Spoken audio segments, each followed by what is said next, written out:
Hello guys, আসসালামু আলাইকুম। তো আমি এখন রান্না করব মিষ্টি কুমড়া। এখন দিয়ে দেব রসুন, তারপর দিয়ে দিব পেঁয়াজ,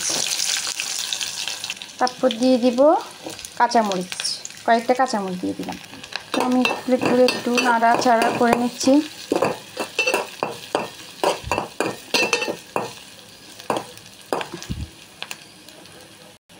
তো আমি এখন দিয়ে দিব একটুখানি হলুদের গুঁড়া,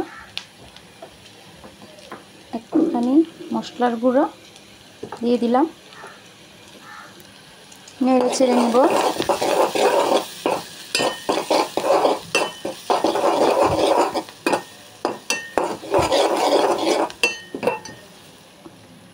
তারপর দিয়ে দিব লবণ, স্বাদ মতো লবণ দিয়ে দিলাম। একটু নাড়াচাড়া করে নিব।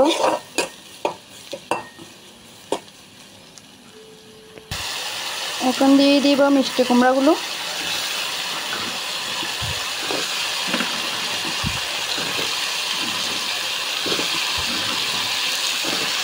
তো আমি এখন নেড়ে ছেড়ে নেব একটু।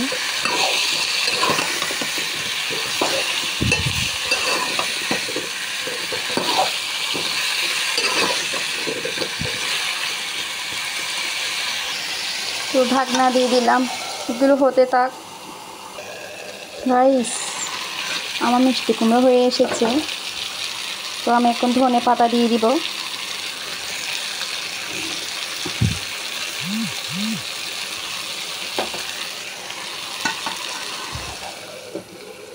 তো আমার ভিডিওটি ভালো লেগে থাকলে লাইক, কমেন্ট, শেয়ার করবেন। আমার পেজটিকে ফলো দিয়ে রাখবেন। আল্লাহ হাফেজ।